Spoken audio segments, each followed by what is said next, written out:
just want to quickly talk about something that is kind of upset me. I've gotten some comments and some messages about something that it seems like it would be right up my alley. I understand why people would come to me with it. It's raw food stuff, anti-raw vegan sort of stuff. Really, I guess I want to use this video as how not to form opinions or how to properly vet information, maybe. So let's give some context. There was an influencer, an Instagram influencer, I believe her name was Zhanna, and she promoted a fruit-based diet, lots of jackfruit and whatnot, and it turns out that she died. Now, if you Google her name, or I'm sure if you just Google vegan now and go to the news tab, I'm sure that's the top result right now.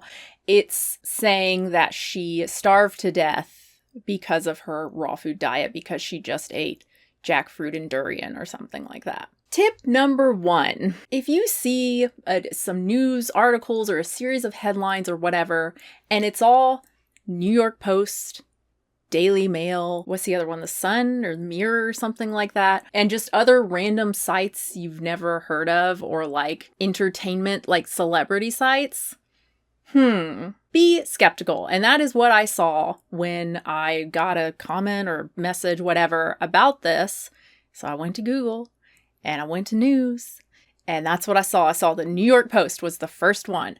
I saw nothing from CNN. I saw nothing from NPR, BBC, The Guardian even. Not saying that these sources are perfect, but they have much higher standards than the New York Post or the Daily Mail. So when I see that, I think, okay, this is not something I'm going to make a video about. Like, I don't even need to read the New York Post article to know I'm not going to make a video. I mean, I'm making a video about it, but you know what I mean. I'm not going to make a video saying, see, this is why you don't eat raw. You starve to death, which would be stupid, number 1. But yeah, I'm not going to use this as a look at the dangers of a raw food diet just based on a fucking New York Post article. We're not doing that. We're not doing that here. But I did actually read it. And you know what it is? It's exactly what you would expect. It's neighbors maybe, friends maybe of hers saying this is why she died, that she starved to death because she ate a bunch of fruit and that she looked really bad in the months leading up to her death. A few months ago in Sri Lanka, she already looked exhausted with swollen legs oozing lymph. They sent her home to seek treatment. However, she ran away again. I lived one floor above her, and every day I feared finding her lifeless body in the morning. I convinced her to seek treatment, but she didn't make it. A friend claimed that for the last 7 years, she had only eaten jackfruit and durian, which is clearly not true, just going by her Instagram, but okay. Unfortunately, her friends believe her so-called healthy food choices were to blame for her death. You don't need to be a doctor to understand where this will lead. Zhanna's idle stagnation was causing her to melt before our eyes, but she believed everything was fine.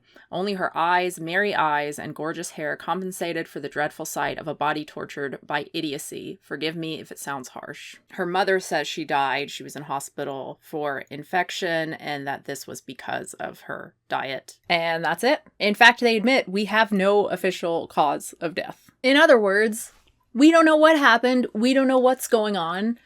And that's it. And in a lovely update, the New York Post says that she shared chilling message before suspected starvation death. So sounding like they're implying suicide or something. It's just this story she posted. Life is meaningless but worth living, provided you recognize it is meaningless. How is that chilling? What the fuck? Just so gross. I don't know why I'm so aggravated by this, because I get stuff like this a lot, but for some reason, I don't know. She was 39. I know nothing about her. I've never even heard of her name. She was not a raw food figure I was familiar with at all, but maybe just the mood I'm in this morning when I saw it. I don't know, but it really upset me that so many people are using this as don't eat raw or even don't eat vegan. Like, I don't even care about the don't eat, I hate raw food diets. You guys know this, but it is just so upsetting to me that we don't know what happened to her. And yet people are so quick to jump on, oh, it was the diet that she was promoting to people. And almost like, I don't know, I sense a kind of a glee in it, you know, like we told you so type of thing. And it just, I man, I fucking hate it. Like, you go to her Instagram and you go to her most recent post, and there are comments from people like, see, I told you vegan diets are bad, and like, I help people get away from them. I don't know. I'm not perfect. I'm mean sometimes. I make mistakes, of course. But I think the world would be so much better if we all were a little bit more careful about stuff like this, about just even in our own personal lives, right? I mean, it's bad enough just getting comments from people, public comments saying, hey, this person died from a raw food diet. Like, good job. You're putting that in how many people's heads now? Like, it's shitty. But even on a personal level, I think it's shitty, right? And we all do that. I do that sometimes. I read something quickly and I don't really vet it and I go tell partner. It's like, I shouldn't even do that. Even on a personal level. Like, we gotta do better. And just don't read the New York Post. Don't click on anything. Don't even look at the headlines. If you see a headline, just assume it's fake. And to be clear, I don't have any problem with news reports on literally anything. I just have a problem again with the speculation and people just taking this and running with it, right? And just saying, hey, here's a raw vegan who died of starvation. Talk about it. And to be clear, I'm not saying it wasn't her diet. I'm not saying she didn't starve. Maybe she did. I have no idea. No one has any idea. So,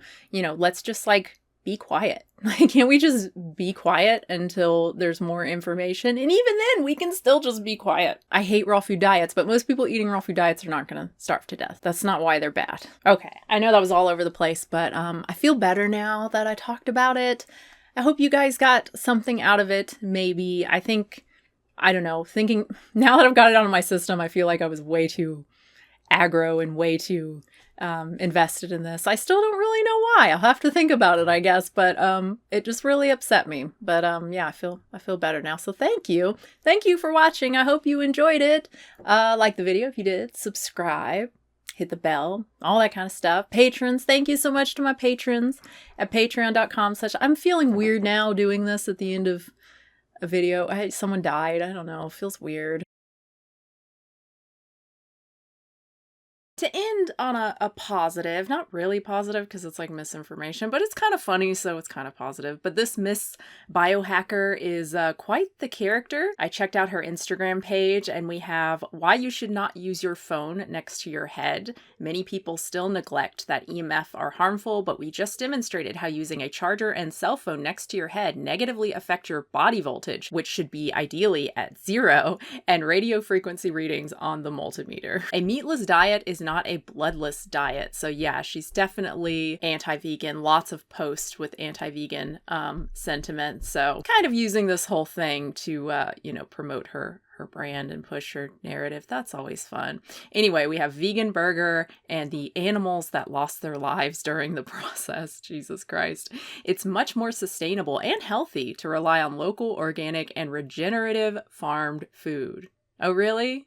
You sure about that? And my personal favorite, women's ovulatory phase body odor boosts testosterone and reduces stress in men. This might actually be true, but I just cannot get over this ovulation smell. Men just walking around, oh, someone's ovulating. Women who take the pill don't ovulate and don't have these positive effects on men. I'm all right with that. I'm all right with men not being able to subconsciously notice my ovulation smell.